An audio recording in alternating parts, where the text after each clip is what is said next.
안녕하세요. 결혼 4년차 32살 주부입니다. 결혼 1, 2년 차에 보통 아이가 생기던데 저희 부부는 맞벌이를 하느라고 아이를 조금 늦게 가졌어요.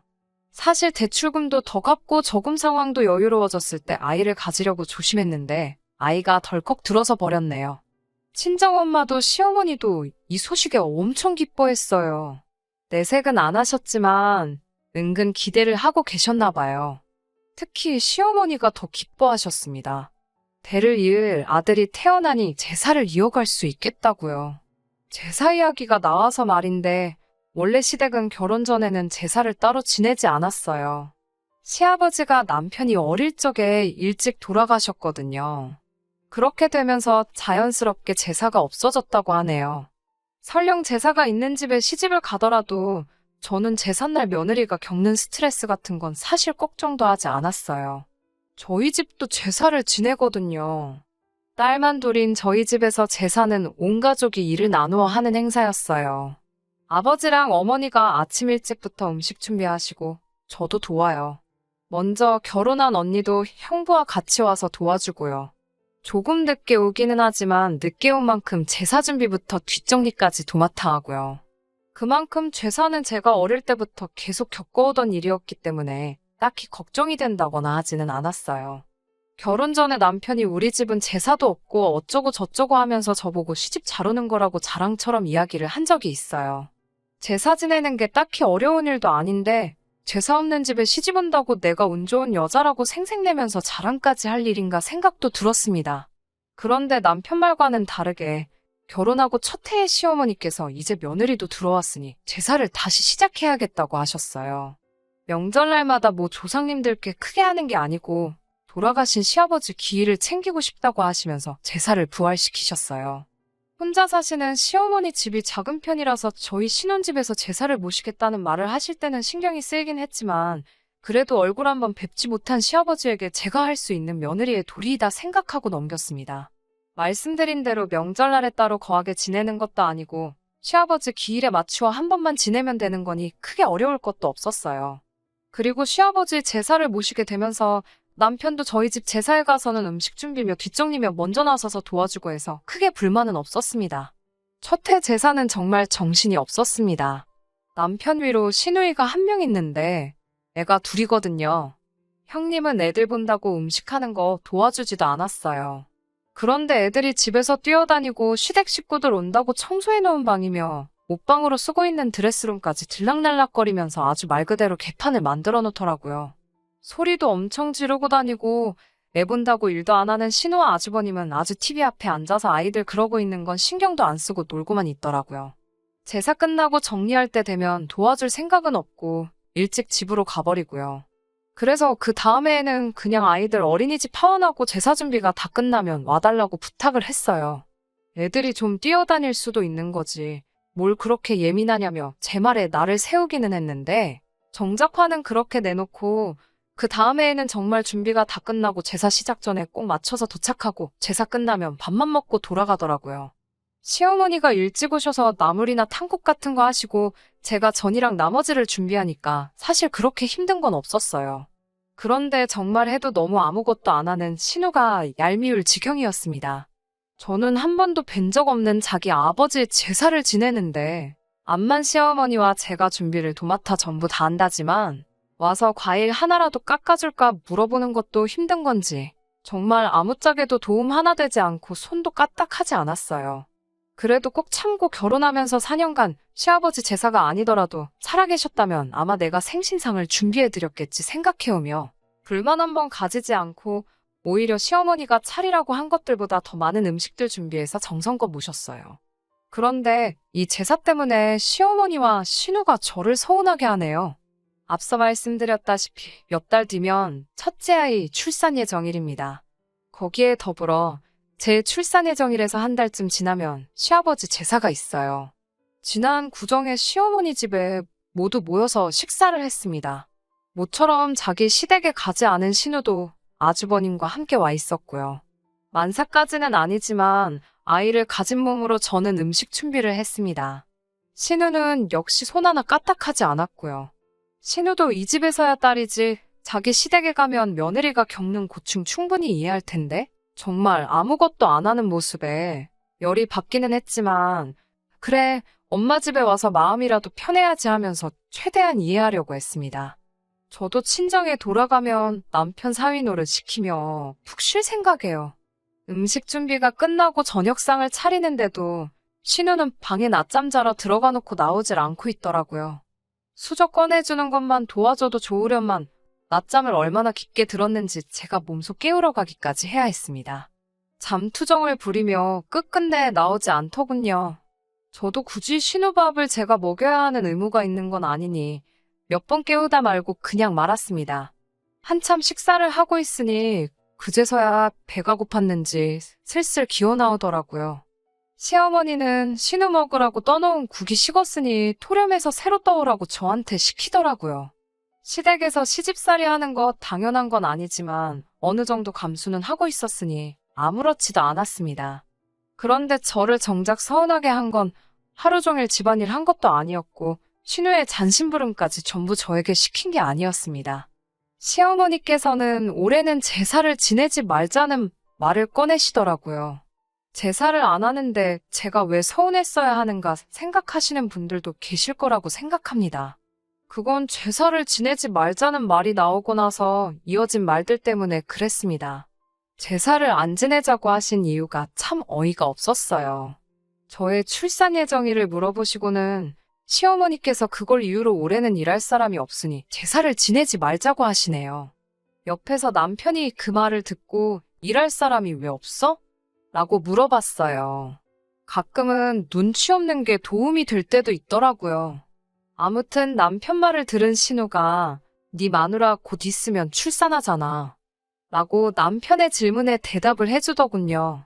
그 상황에 또 눈치 없는 남편, 우리 땡땡이가 출산하는 게 무슨 상관이야? 엄마랑 누나가 준비하면 되는 거 아니야? 라고 물어보더라고요. 갑자기 평소에는 눈치라고는 하나도 없던 남편이 천재처럼 보이기 시작했어요. 신우는 남편의 반응에 당황을 하면서 자기가 그걸 어떻게 하냐고 대답하더라고요. 남편이 거기서 눈치 없게 계속 파고들었으면 좋았을 텐데 아쉽게도 더 캐묻지는 않더라고요. 대신에 그럼 전 같은 간단한 것들은 사가지고 우리끼리 간단히 지내면 되는 거 아니냐고 되물었습니다. 이번엔 시어머니가 당황해서 그래도 명색이 제사 음식인데? 음식에는 정성이 들어가 있어야지. 음식 사서 했다가 네 아버지가 오셨다가도 음식 보고 실망해서 왔다가 그냥 가버리겠다는 말로 둘러대시더라고요. 남편은 그 말에 또 그게 무슨 소리냐는 듯이 그러니까 정성이 필요하면 누나하고 엄마가 같이 하면 되는 거 아니야? 하고 되묻더라고요. 남편이 평소 돌아가신 아버지에게 애틋한 마음이 있고 오히려 요 몇 년간 제사 지내면서 참 아버님께 보답하는 것 같아 마음이 좋았었다고 하면서요. 아무튼 남편이 엄마랑 누나가 하면 되는 거 아니냐. 며느리는 어차피 남의 집딸인데다가 우리 아버지가 땡땡이 얼굴 한번 본 적이 있는 것도 아니고 제가 음식 해주는 거는 결국 아버지한테는 모르는 사람이 해주는 거나 마찬가지 아니냐고 되묻더라고요. 그러면 그냥 밖에서 음식 사다가 하는 거랑은 뭐가 다르냐면서요. 남편의 의외의 질문에 두 사람 다 아무 말도 잊지 못하고 덕분에 신우는 괜히 언성을 높이면서 받아치다 보니 명절 자리 분위기도 많이 안 좋아졌어요. 시어머니께서 상황을 수습하신다고 됐다고 싸우지들 말고 올해는 그냥 제사가 없는 걸로 하자고 하더라고요.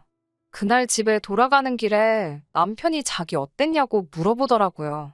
평소에 눈치도 없고 자기 의견 못 내는 못 믿어온 성격이었는데 그런 남편이 봐도 제가 출산하는 것 때문에 제사를 안 지낸다는 말이 어이없게 들렸나 봐요.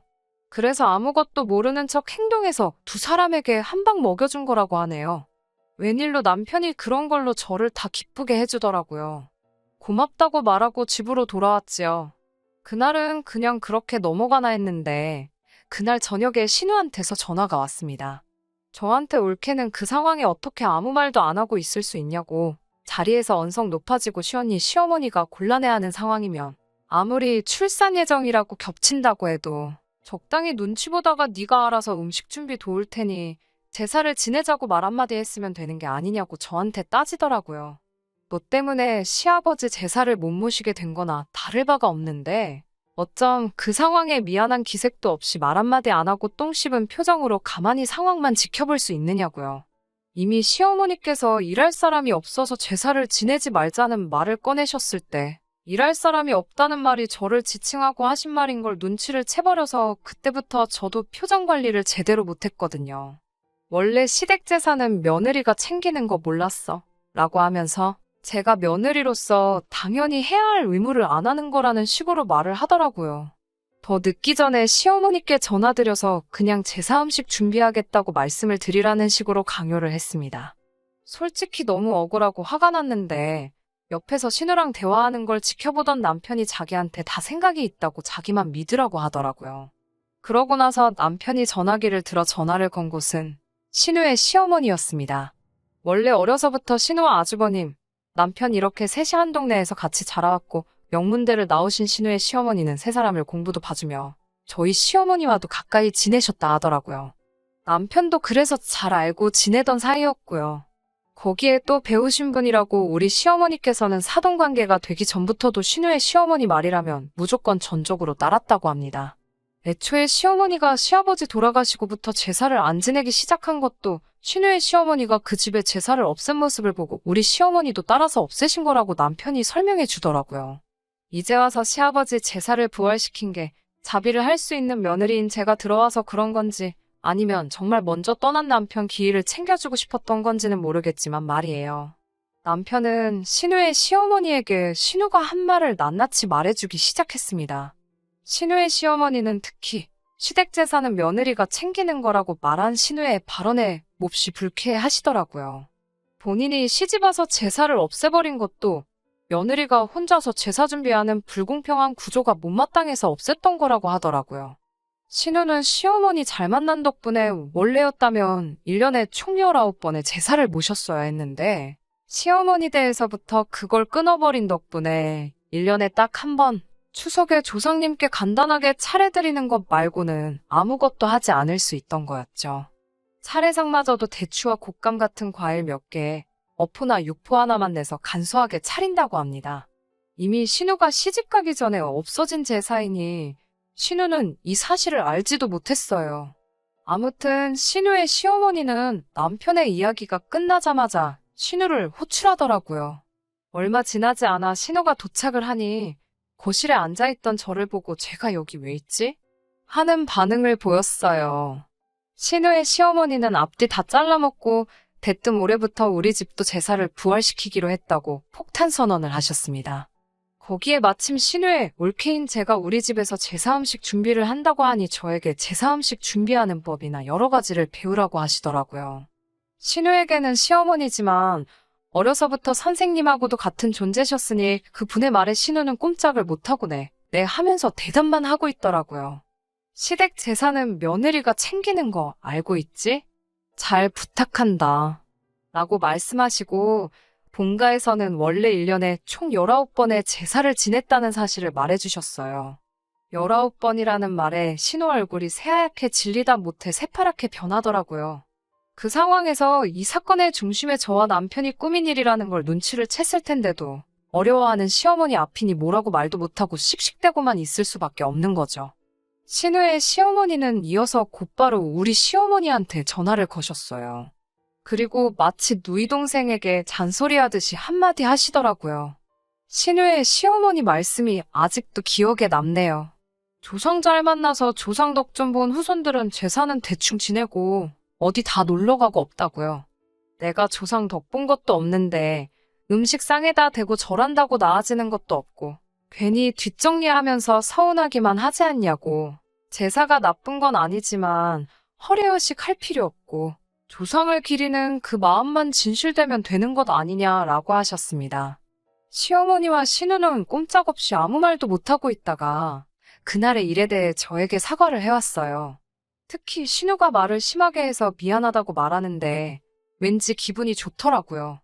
저도 시어머니께 출산이라고 겹치더라도 아버님 기일에 빠지지 않고 저도 도울 수 있을 만큼 도와드리겠다 약속도 했습니다. 그렇게 저희 집 제사소동은 의외의 인물의 개입으로 끝나버리고 말았어요. 남편이 솔직히 못 믿어왔고 결혼 전부터 보여준 엉성한 모습 때문에 혹시나 이런 식의 비슷한 일이 생길 때 저를 위해 목소리를 내준다거나 맞서 싸워줄 거라고는 솔직히 큰 기대도 하지 않았습니다. 그런데 이렇게 계획을 세우고 일사천리 일을 해결하는데 그런 모습이 참 여우 같더라고요. 아무것도 모르는 것 마냥 관심도 전혀 없다는 듯이 행동했지만 말에는 뼈가 있었고 행동에는 해결책이 있었어요. 남편을 정말 다시 봤습니다. 이번 일을 계기로 솔직히 제사를 더 이상 지내지 않는다거나 하는 건 기대도 하지 않습니다.